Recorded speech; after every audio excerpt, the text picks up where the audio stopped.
ne cɛ fara muso ka denmisɛnnin mabakɔrɔ Grand Gueye an bɛ bɛɛ lajɛlen fo ka bɛɛ lajɛlen waleɲuman dɔn. Kosɛbɛ. Grand Gueye min ye kunnafoni bala bi ye e ka baara daminɛ ye. Kosɛbɛ. O tuma an b'a f'i ye k'i bisimila. Saha. Grand Gueye min ye radio jɛkɛfɔ jamajɛ baara. Tiɲɛ. Hakilina kelen. Kosɛbɛ. Taabolo kelen. Tiɲɛ. Min b'a to lamɛnbaaw bɛ se ka nimisi wasa sɔrɔ. Siga t'o la. Kunnafoni ale dicogo la. Tiɲɛ. I b'a ye k'a fɔ baara ɲuman bɛ anw fɛ yan. Grand Gueye don bɛ na dugujɛkan don. Kosɛbɛ. Min ye bi ye araba ye. Tiɲɛ. Kalo tile 15. Kosɛbɛ. Min ye janvier kalo n'o ye san kalo gale tiɲɛ Grand Gueye ka ala fo ka ala waleɲuman dɔn kosɛbɛ min ye kunnafoni bala ye i b'a ye k'a fɔ bi e bɛna daminɛ kojugu bi ye ka baptême de feu kosɛbɛ i ka baara daminɛ gale tiɲɛ o tuma an b'a f'i ye k'i bisimila min ye kunnafoni bala ale kɛnɛba kan inshallah Grand Gueye min ye bi baara atuma jamajɛ baara don maa min bolo bɛ nɛgɛ kɛrɛfɛ juru la o de ye Jibi Jakite ye kosɛbɛ bolo denkɔni tan bɛ butɔw ni ɲɔgɔn cɛ ka dɔ tɔnɔmi ka dɔ meleke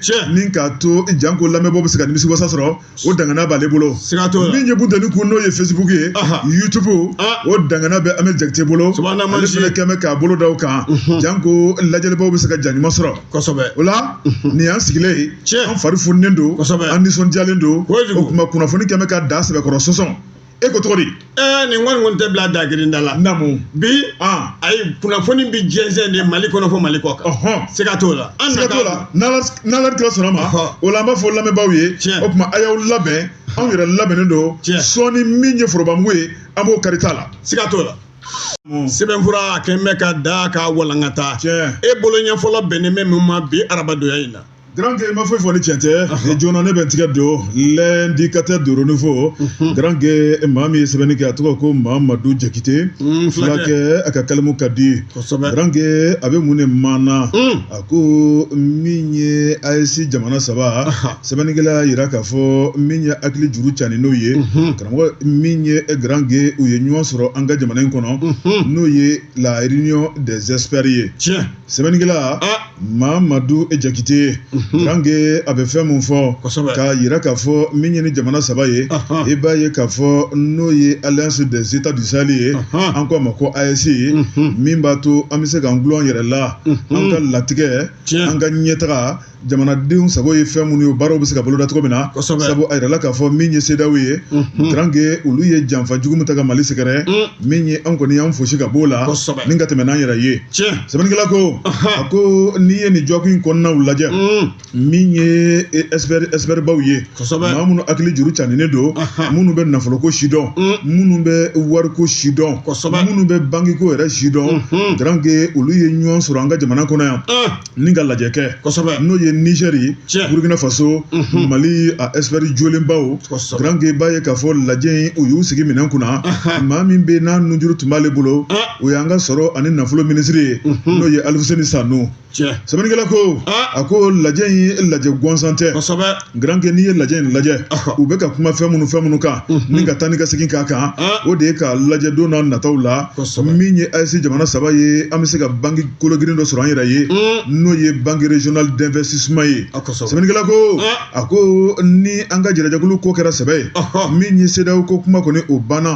min ye CEDEAO ɲɛmɔgɔ sigilen bɛ ka makɔnɔ min ye Grand Gueye b'a ye k'a fɔ jigiya wɛrɛ t'u ye bilen sabu hakilina fɛn fɛn kun kan ka kɛ an ka to CEDEAO kɔnɔ o kumaw bɛɛ lajɛlen fɔra k'o bugunatigɛ ni k'a jira k'a fɔ ni jamana saba ka segin ni CEDEAO kɔnɔ o tuma fɔ diɲɛ wuli sa o banna sɛbɛnnikɛla ko n'a dun man k'a fɔ k'an tɛ CEDEAO kɔnɔ CEDEAO n'a ka taabolo a n'a ka waribɔ n'o ye UEMOA i b'a ye k'a fɔ laɲini ko kan ka kɛ wariko la wajibi fan fɛnɛ k'an gulon yɛrɛ ye o de baara kura ɲɛbila filɛ sɛbɛnnikɛla ko a ko min ye experts ye n'olu ka réunion banna min y'o recommandation olu b'o labɛn k'o bɛn nɛgɛ mɔ ni k'o ta k'o di sɔrɔ ni nafolo minisiriw ma n'o ye ministre des finances ye i b'a ye k'a fɔ olu fɛnɛ bɛna lajɛ kɛ sɛbɛnnikɛla ko n'i y'o lajɛ in lajɛ o de ye lajɛ sa olu fɛnɛ bɛn'u sigi fɛn mun kan o de ye an ye maa minnu bila baara n'o ye experts ye u ka baara kun cɛra anw ministre des finances anw fɛnɛ bɛna lajɛ a kɛcogo ɲuman sabu jamana ka sɔrɔ ani jamana ka ɲɛta baara bɛ anw de bolo n'anw fɛnɛ tilala an ka lajɛ la an b'a ta ni ka taa di an ka gouvernement ɲɛmaa ma ale fɛnɛ b'a ta ni ka taa di jamanakuntigi dugutigi ma o kuma baara taabolo filɛ nin ye min ye banque n'o ye banque régionale d'investissement ye a lasigi ye min ye a latigɛ ye min ye a sɛbɛnfuraw ye o kan ka kɛ dabolo min kɔnɔna la grand i b'a ye k'a fɔ baara ɲɛnabila filɛ nin ye sɛbɛnnikɛla ko a ko o baara tɔ tora panko kelen ani ɲɛ wa e ko o na waati jan kɛ bilen n'o baara ma sigi sen kan sabu n'i ye fiɲɛ ta fɛnw lajɛ min ye ni jamana saba ye i b'a ye k'a fɔ ɲɛmaaw bɛɛ lajɛlen kɔrɔtɔlen bɛ janko banque in ale bɛ se ka sigi cogo min na sabu ni banque in sigira ni jamana saba ni ɲɔgɔn cɛ min y'an ka wariko gɛlɛya caman bɛ yen nɔgɔya bɛna don o la maa tɛ ko cogo dɔn hali an ka wariko kuma min bɛ ka fɔ min b'a to wariko kuma baara bɛ se ka kɛ banque in ale b'i wakili don o la kunnafoni filanan an ye min bɔ l'indicateur de renouveau kɔnɔ Mamadu Jakite ale ka sɛbɛnni don Bojabate namu ne fana bɛ n bala lajɛ k'an bolo kari ka don i bolo don bamananw ko siramugu feerela de ka tiso bɛɛ tɛ mura ye tiɲɛ o la ne bɛ n tɛgɛ don ka bɔ ni wulada la kunnafoni ye maa min y'a sɛbɛn tɛgɛ nɔ bila Laya Jara don ka bɛn bi araba ma janvier kalo tile 15 san 2025 tiɲɛ ayiwa tɛgɛ di ɲɔgɔn ma ani teriya Mali o ni Arabi Saoudite o ni ɲɔgɔn cɛ yasa hiji a bɛ se ka sɛbɛkɔrɔ labɛn Mali hijidenw olu fɛ cogo min nin tɛgɛ di ɲɔgɔn ma in i b'a dɔn a kɛra Mali ani Arabi Saoudite ni ɲɔgɔn cɛ o kɛnɛ kɔnɔ o kɛra sababu ye ka ɲɔgɔn ye o kuncɛtɔ ka tɛgɛnɔ bila de kɛ sɛbɛnna sɛbɛn min n'an kama ko protocole d'accord o kɔni b'a yira yɛlɛma belebele o ka se ka don hiji a kɛcogoya a n'a labɛn cogoyaw bɛɛ lajɛlen la ani umura Mali hijidenw olu tɔgɔ la yasa dɔ bɛ fara a ko yanga kan n b'a f'i ye u ye baara kɛ baara tɛmɛnen signatiri bɛɛ lajɛlen kɛlen kɔfɛ sa i b'a ye anw ka ministre min n'o bɛ diinɛ o kunna affaires religieuses et de culte Mamadou Kone ani délégation belebeleba de tun bɛ yen k'o fara ani ayiwa Arabi Saoudite o fana ɲɛma ani o ye ɲɔgɔn ye min kɛ o kɛnɛ kɔnɔ ayiwa anw ka maison de âge a kɔnɔla o maa camanba de o tun bɛ o nɔfɛ kɛnɛ in kɔnɔna la kuma b'a la o la sa u ye baara bɛɛ lajɛlen salo k'a bɛndigɛmɔ k'a da min kɔni b'a to hiji Maliyɛnw tɔgɔ la a mabili ko avion ko hôtel ko a dumuni ko a bɛɛ lajɛlen bɛ se ka yɛlɛma ka kɛ ɲuman ye cogoya min na jamana fila ye u ni ɲɔgɔn cɛ wa jamana 79 o de bɛ yen Mali de kɛra gale ye ka tɛgɛnɔ bila kɛ nin sɛbɛn suguya la i y'a faamuya b'a la o la tare o bɛ fɔ yafuma b'a la Mali ministre min mɛn n'a bɛ diinɛ ko kunna k'o fara Mali a hiji koɲɛ labɛnbaw bɛɛ lajɛlen kan o fara jamana ɲɛmaaw yɛrɛ ka yafuma b'a la o la sa an b'a kɔni bɛɛ lajɛlen b'a dɔn ko ni Ala sɔnna ma ko dɔ de bɛ to ka fara hiji a yanga kan Mali a hijidenw bolo sɛbɛn in an y'a salo ka bɔ soir de Bamako de kɔnɔ wulada la kunnafoni min ye l'indicateur de renouveau hali bi ne b'ale ta maa min ye sɛbɛnni k'o fɛnɛ kɔnɔ a tɔgɔ ko Yakuba Dumuya a ka kalimu ka di a ko min ye IFM ye n'o ye lakɔliden stagiaires ye i b'a ye k'a fɔ lakɔli karamɔgɔ stagiaires garange o kuma a na kɛ n'olu kɔni bɛ dusukun kamikami la n'o ye Buguni IFM baarakɛlaw ye sɛbɛnnikɛla ko a ko nin ko in nana nacogo jumɛn na a ko n'i y'a lajɛ maa minnu ye lakɔli karamɔgɔya a kɔnkuru kɛ ni ka don IFM kɔnɔna la n'o ye Buguni marabolo ye sɛbɛnnikɛla ko garange olu kɔni bɛ ka taa dɔ fara u ka kalan de kan yaasa n'u bɔra u bɛ bila min ye lakɔliso la n'o ye sanayɛlɛ lakɔliso ye u donna k'u to min na u bɛ bila o sanfɛ sɛbɛnnikɛla ko a ko min ye dɔ fara kalan don k'u to kɔnɔna la u ka nafolo kan ka d'u ma sɛbɛnnikɛla y'a jira k'a fɔ garange nafolo min kan ka d'u ma n'o ye turuso ni burusu ye ko n tanya bɛɛ dɛ sɛbɛnnikɛla ko a ko min kɔni ye kalandenw ye n'o ye kalanden kwalew ye min ye denbatigiw ye sɛbɛnnikɛla yɛrɛ k'a fɔ u donna IFM kɔnɔ n'i y'a lajɛ min kan ka k'u ye o de ye u bɛ dumuni kɛ u bɛ si siyɔrɔ la sɛbɛnnikɛla yɛrɛ k'a fɔ maa caman bɛ yen siyɔrɔntanya fɛ olu kɔni taara so ta luwanse la n'o ye Buguni kɔnɔnaw ye o tuma min ye dumuni ye dɔw kɔni taara abonné restaurant na kalo ma sa ka ban u bɛ to ka wari sara sɛbɛnnikɛla ko maa minnu taara abonné restaurant na u sigilen bɛ ka mun ba kɔnɔ n'an ka burusu ni turuso dira an bɛ taa ka tɔrɔmɔɲɔ di aw ma nka min ye kalo 3 tɛmɛnen kɔfɛ hali bi dɔrɔmɛ 1 wo sɔgɔlen ko ma da maa si tigɛ sɛbɛnnikɛla ko a ko kalan kun ye mun ye min ye grand gué i b'a ye k'a fɔ ka nafa sɔrɔ grand gué jango hakili bɛ se ka sigi nka maa minnu bɛ ni kilasi kɔnɔnaw la abada ko hakili sigilen tɛ dɛ jamana de kan k'u ka nafolo ta ka d'u ma nafolo in k'a balannen bɛ a balannen bɛ jɔn ka fanfɛla la jamana yɛrɛ don wa walima a taara k'a di maa dɔw de ma wa n'olu kɛn bɛ k'u tigɛ da kan wa ko ɲininkali to min bɛ yen sɛbɛnnikɛla ko grand gué n'i ye kow taabolo lajɛ nafolo sɔrɔbaliya min ye lɔgɔli karamɔgɔ jolenw grand gué olu kɔni y'u sigi ka ala lajɛ ka dugu lajɛ ka maaw lajɛ ka hami ka jɔrɔ min kɔni ye kunun ye n'o kun ye donba ye Mali kɔnɔ e bɔra ka bɔlɔn furancɛ minɛ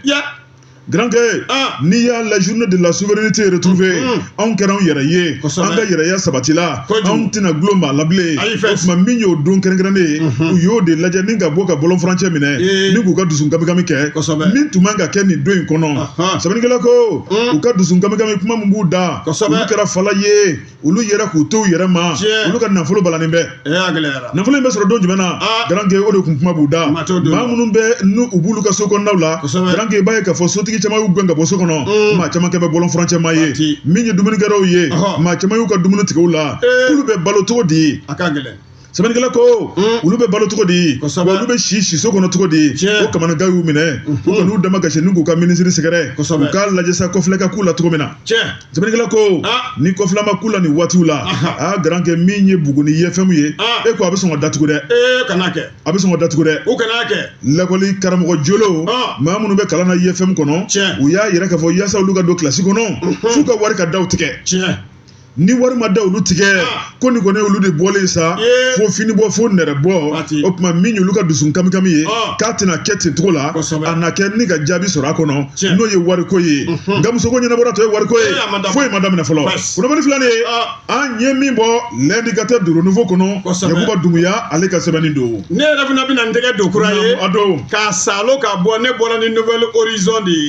Nouvelle Horizon ale kumanen bɛ mun kan a sɛbɛnfura in bɔra bi araba janvier kalo tile 15 ba 2025 Yakuma b'a la célébration de la journée de souveraineté an ta y'an yɛrɛ ye an kɛra an yɛrɛ ye an sago b'an yɛrɛ la maa tɛ discours d'anw ma k'an k'o kɛ maa tɛ téléphone ci ko n'i taara k'i kana kuma k'i kana taa yɛrɛ an de b'an disi gosi gosi ka gosi gosi ka gosi gosi o la sa ni tako sabanan n'o ye journée de la souveraineté ye retrouvé jamanaba in kɔnɔ kunungo tarata kalo tile 14 janvier kalo san 2025 jamana in fan bɛɛ lajɛlen fo ka taa se an ka région gouvernement ma damadɔ olu tɔmɔna k'a bila ka taa ayiwa nin kɛnɛ in dɔn yaasa u bɛ taa ka taa baaraw kɛ ɲɔgɔn fɛ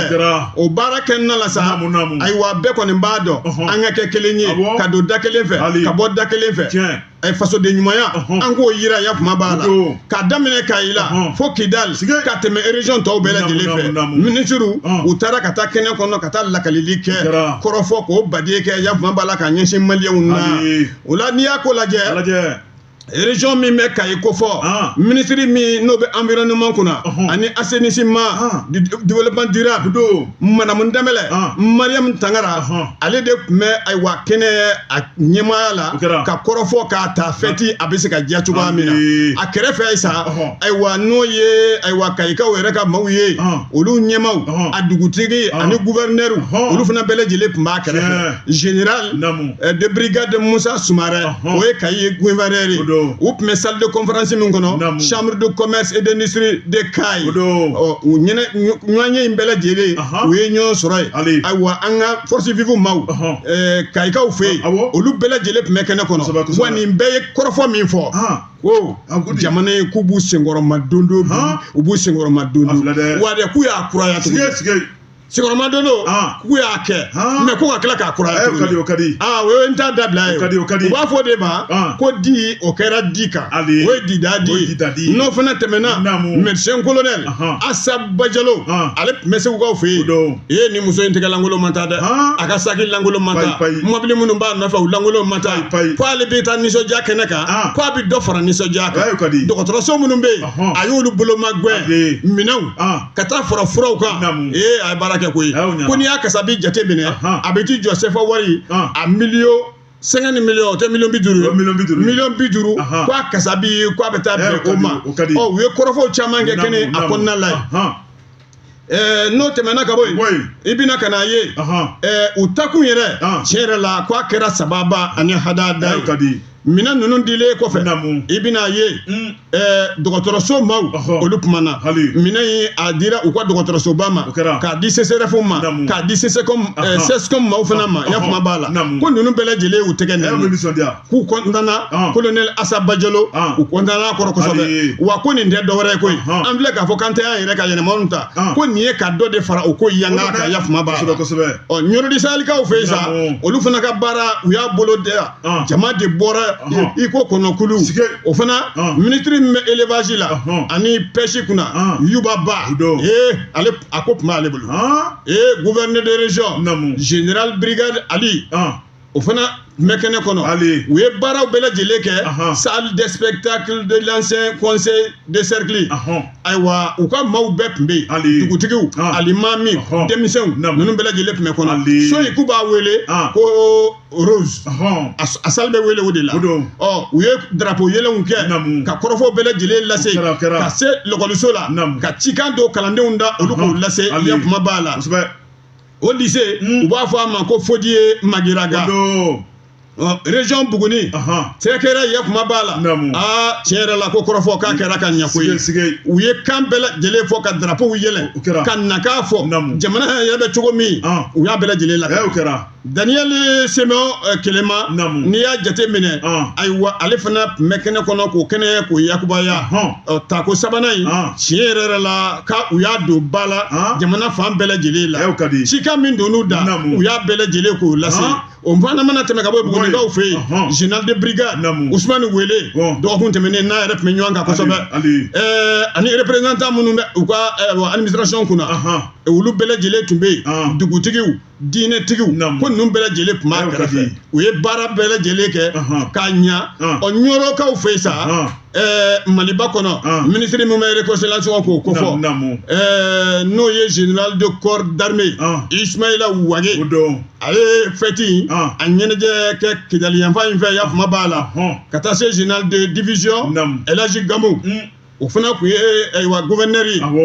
ninnu jɛra kosɛbɛ ninnu jɛra ka baara ninnu bɛɛ lajɛlen salo k'a bɛn nɛgɛmɔ k'a kɛ bɛɛ hadamaden sɔrɔ an kan ta y'an yɛrɛ ye k'an ka yɛlɛmakɔrɔya ta a tako sabanan min filɛ fo a donna ba la wa an bɛɛ k'an fara guwa k'a ko don ba la kosɛbɛ sɛbɛnfura an y'a bɔ y'a faamu b'a la nouvelle horizon de kɔnɔ u ka bi bɔli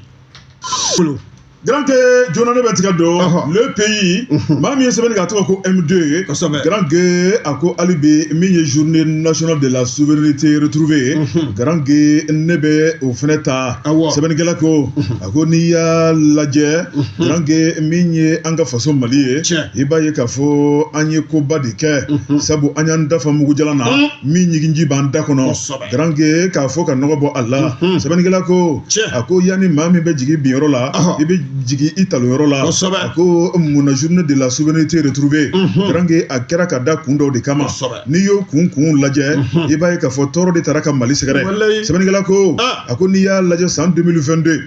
o janvier kalo tile 9 min ye CEDEAO ye i b'a ye k'a fɔ n'ale sigira sen kan san 1975 min y'an ka président kɔrɔ n'o ye Musa Traoré i b'a ye k'a fɔ ka fara a jɛɲɔgɔn kan o tuma maa bɛ se k'a fɔ sa CEDEAO yɛrɛ barajuru o tuma o bɛ Mali bolo sɛbɛnnikɛla ko a ko n'i y'o CEDEAO lajɛ anw bɛ maa minnu bolo n'o ye jugu terrorisiw ye u bɛ ka dana juguya ta k'anw sɛgɛrɛ ni ka tila k'an ye olu bolo ka fiɲɛ tigɛ anw na ni ka tila ka Maroko da Mali kan sɛbɛnnikɛla y'a jira k'a fɔ u ye tɔɔrɔ belebeleba ta ka da an kan jamana ɲɛmaaw jamanadenw fana y'a jira ɲɛmaaw la Grand Gué n'a dun ma k'a fɔ k'u ka jamana ɲɛmaaw kanu b'u dusukun na o tuma ni ko bɛ kɛ sa ko b'u jɔ n'a ye sɛbɛnnikɛla ko da tugura anw da la min ye an ka dunfɛnw ye min ye an magojɔminɛnw ye a tɛ bɔ a tɛ don min ye CEDEAO ye u tun bɛ fɛn min nɔfɛ jamanadenw ka fitinɛ ni ka bila jamana marabaw la ala ma sɔn o ma sabu jamanadenw y'a jira k'a fɔ muɲu ni sabali mun ɲinina an fɛ o tuma k'an bɛ tɛmɛ n'o ye kudayi sɛbɛnnikɛla ko min y'o muɲu ni sabali ye o de wolola min na jamana ɲɛmaaw fana y'a jira k'a fɔ jamanadenw kɔni k'u tɛ kɛ fitiriwale ye u bɛ bonyamasigi ka ɲɛsin jamanadenw ma o tuma min ye o janvier kalo tile 9 k'a na don tariki la u y'u sigi k'u miiri a tile 11 min ye sɛbɛnfura u y'olu baaraw nun dɔ sen kan k'a jira k'a fɔ jamanaden bɛɛ lajɛlen ka bɔ ne ka bɔlɔn furancɛ minɛ janvier kalo tile 14 n'a kɛra kɛcogo la sɛbɛnnikɛla ko janvier kalo tile 14 san 2023 i b'a ye k'a fɔ jamanadenw bɔra ni ka ŋɛɲɛ ɲimi ye garanke ni ka bɔlɔn furancɛw minɛ ka daminɛ kayi fo kidali mamato kɔ min ye hali lujuratɔw ye i b'a ye k'a fɔ maa min bɛ se k'i nagasa wotoro la bɛɛ lajɛlen bɔra ni ka taa kɛnɛ kan ni k'a yira k'a fɔ mali ɲɛmaaw ye fɛn minnu fɔ mali ɲɛmaaw ka kanubagaya la an b'an ka ɲɛmaaw nɔfɛ n'u y'an bila yɔrɔ min na an bɛ yen wa an bɛ jamana in de fɛ o tuma jamana in tɛ tɔnɔmada sɛbɛnnikɛla ko a ko n'i ye nin bɔli in lajɛ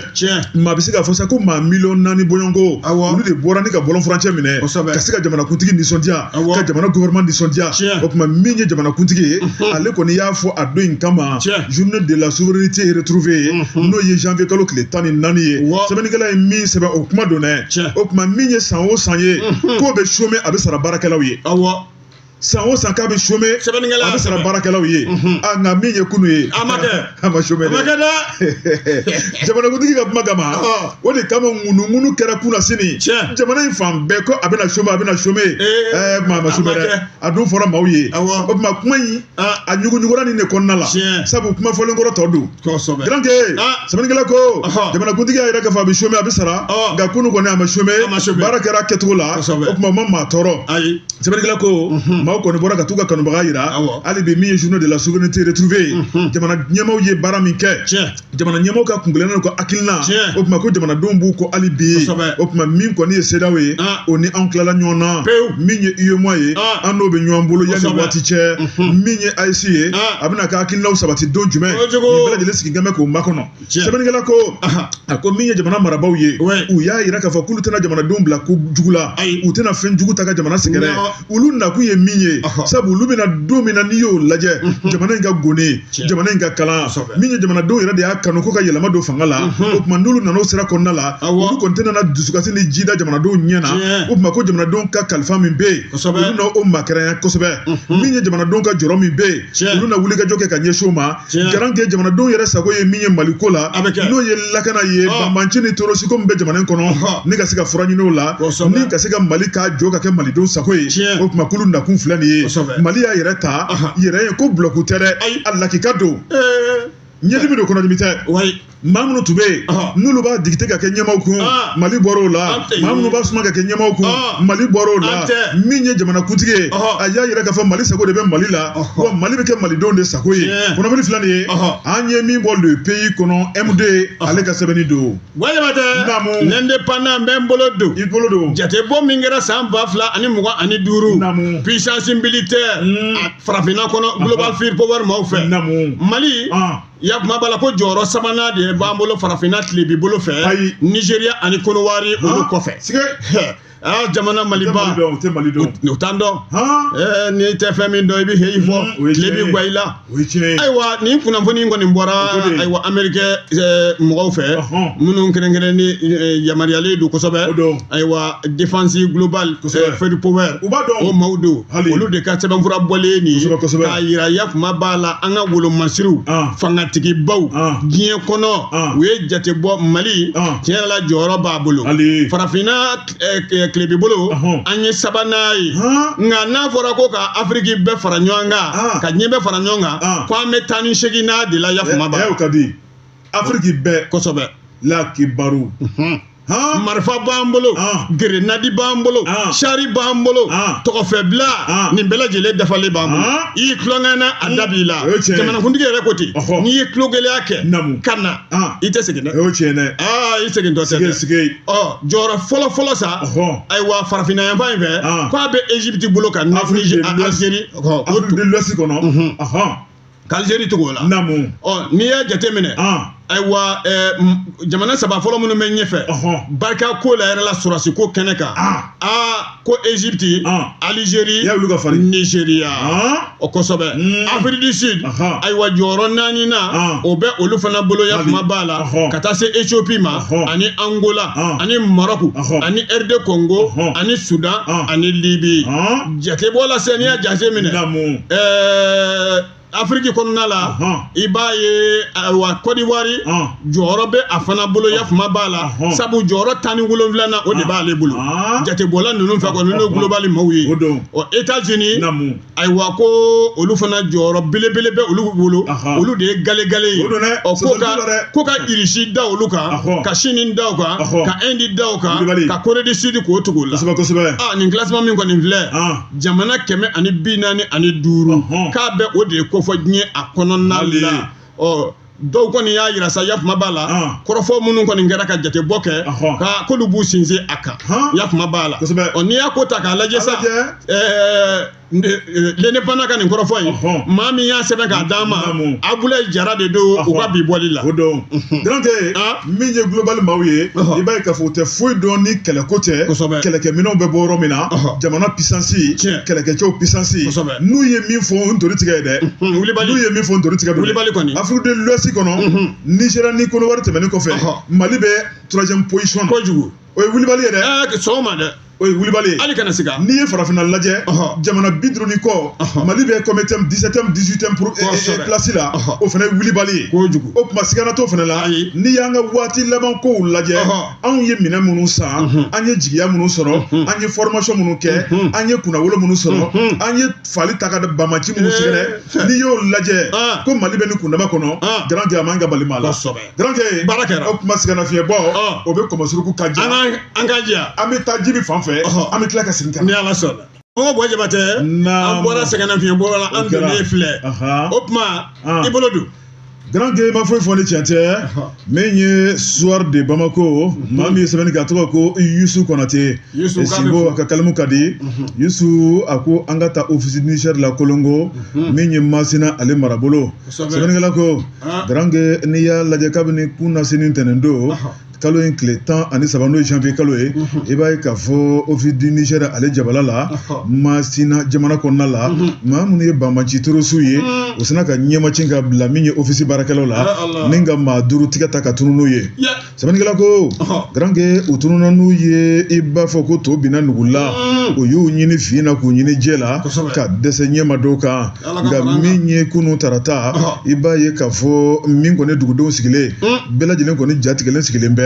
maa 5 min ni bamaciw ta ka tɛmɛ n'u ye u sina k'u yɔlɔ k'u bila ka na n'u ye tuguni u sina ka soforokun tɛmɛ ka don dugu kɔnɔ sɛbɛnnikɛla ko u nalen dugu kɔnɔ u tun bɛ jɔn bolo o ma tɛmɛ u ni maa cɛ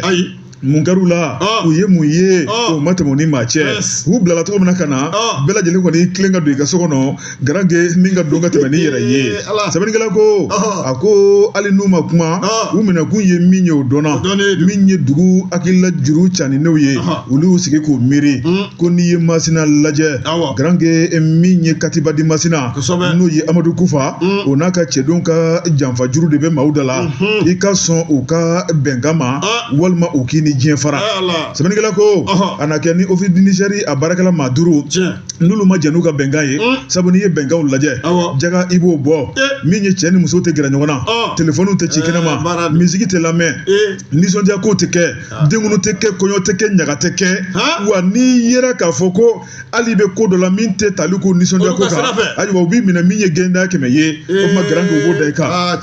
sɛbɛnnikɛla ko a ko dugu caman de bɛ min ye ka siran kɛlɛ ɲɛsiranya la walima ka siran malo ɲɛsiranya la olu kɔni ni bɛnkan in kɛ yaasa u bɛ se ka mago to cogo min na wa dɔw kɔni ye sentigɛ kusa ni kolaban ye k'a yira k'a fɔ olu kɔni tɛna se ka ni muɲu olu bɛ dugu bila sɛbɛnnikɛla ko maa minnu kɛn bɛ ka dugu bila n'o dugu kɛn bɛ tonbo ye i bɛ don k'i munumunu ti maa ye maa damadɔ de bɛ yen grand olu kɔni kɛn bɛ ka ala minɛ k'u sigi n'a bɛ kɛ min ye sa n'u bɛ fa u bɛ fa i n'a fɔ min ye bugu wɛrɛ ye grand i n'a fɔ min ye bɛɛwani ye sɛbɛnnikɛla ko a ko n'i ye kɔlɔnkɔnɔna lajɛ bi grand ko ye madi bi koyi ala ni bamanciw ka danna juguya u ka hakili ntanya min y'u ka fiɲɛ tigɛli dugudenw na min y'olu ka jagako ye u ka jagoya sariya n'i ma sɔn o ma a bɛ n'olu cɛ sɛbɛnnikɛla ko u ye maa min ninkɛnɛ karaba ni jagoya sariya in na ko dan t'a la min ye furumuso ye k'olu lajaba dutigiw k'olu lajaba o tuma ko dugu sigi kɔni o tuma k'a bɛ ala bolo bi finitigilakaw olu b'u seko n'u damayira o n'a ta o ta ko yen man di bi dɛ min ye ofisi ka maa 5 minnu kun bɛ ni tigɛ tara ka da olu kan a na kɛ n'u ye fɛn dɔ f'u ye u kɔni seginna ka na u b'u ka so kɔnɔ nin waati la kuma t'u ni maa cɛ u ni maa tɛ ka kuma u ni maa tɛ ka fɛn fɔ o tuma min fɔr'u ye sa o b'u ni ala cɛ i sigi tɛtɛw kunnafoni filanan an ye min bɔ le soir de Bamako kɔnɔ min ye Yusu Konate ale ka sɛbɛnni don Wajabate karamɔgɔ Bois Basigi karamɔgɔ Bois sɛbɛnfura min bɛ n bolo l'indicateur du renouveau u ye min fɔ ko bonyaba k'a kɛra an ka farikolo ɲɛnajɛkɛlaw ye musoman san 18 cɛman san 18 président min bɛ an ka transition kunna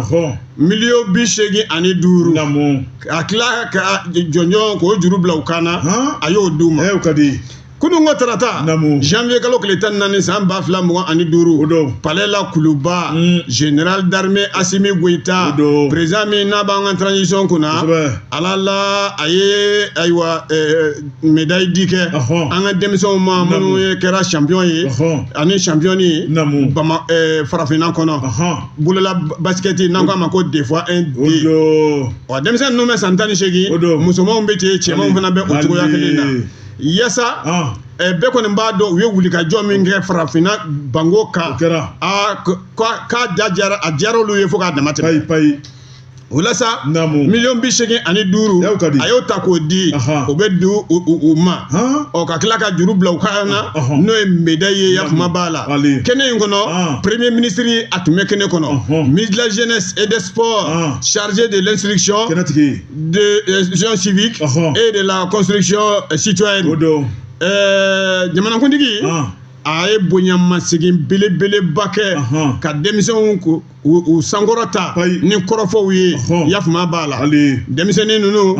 ko a tilala k'a yira ko lasigidenw de don jamana tɔgɔ la ambassadeur n'o bɔra yen ministre min bɛ denmisɛnw kunna ani farikolo ɲɛnajɛ Abdul Kasim Fomba ale kɔni y'a yira ko denmisɛnnin ninnu k'olu bɛ ka wulikajɔ sugu bɛɛ de kɛ yasa u bɛ lafiya ni sankɔrɔta ni wasa sɔrɔ cogoya min na farikolo ɲɛnajɛ o sira fɛ o la sa bonya ni karama k'o k'an ka ta k'u sɛgɛrɛ tiɲɛ yɛrɛ la médaille min dir'u ma sa ko wara de bɛ médaille in kan wara jɔlen fana effigie lion debout chèque o fana dira miliyɔn 85 ani 5 ko k'o d'u ma o CFA o dilen o ma min kɛ denmisɛnnin ninnu n'o y'an ka champion ye ja olu fana kɛlen ka nin ko sɔrɔ k'olu ye nin bɛɛ ta k'a di ayiwa an ka jamana a wolomasiri maaw ma k'a bonya na karama bɛɛ ta k'a d'u ma o fana yɔrɔ o diyara an ka jamana ɲɛmaa yakuma b'a la denmisɛnnin ninnu ko k'u fo ko k'u tanu Dumbuya Igirek Dumbuya o ka sɛbɛnnɔ don Granke ni ka min far'o kan n'i y'a mɛn ɲɔgɔnna gɔngɔn duuru b'a la Garange dɔrɔn 2 de bɛ dugu ma n'i y'a mɛn Mali basket bɛ ka kunnawolo sɔrɔ Garange ala ni ministre Amani Ɲangi sababu Garange ala ni Jean-Claude do ale sababu ale bɛ sisan Jean-Claude Sidibe Amani Ɲangi y'a bila yɔrɔ min na Jean-Claude Sidibe maître Jean-Claude Sidibe a y'a ta o dakɔrɔ kelen na ka ninkura fiyɛ ka denmisɛnninw galabu diya k'u kunna wari bɔ ka don basikɛti la tiɲɛ yɛrɛ la bi Mali farikolo ɲɛnajɛ la basikɛti bɛ yen kɛmɛ samala ɲɔ ye a kɛmɛ samala ɲɔ ye dɛ Jango U18 olu kɔni y'a cɛ de sa k'a cɛ trophée fɛn fɛn bɛ yen u y'a bɛɛ cɛ k'a bɛɛ salo i b'a fɔ ko denmisɛnnin wɛrɛ tɛ farafinna ni Mali tɛ kɔni mais o tuma an b'a fɔ hali bi an ka ɲɛmaaw ye k'u cɛsiri o tuma min y'u dɛmɛbaaw ye maa minnu bɛ farikolo ɲɛnajɛ jɛmukanw kɛ olu fana bɛ k'u encourager k'u galabu ja su fara tile kan nin bɛɛ lajɛlen bɛ bila Mali ka nafa ni Mali ka tɔnɔ o de kɔnɔna la Granke kunnafoniw tun b'an bolokɔrɔ bi araba kalo tile 15 n bɛ fu siri o dan na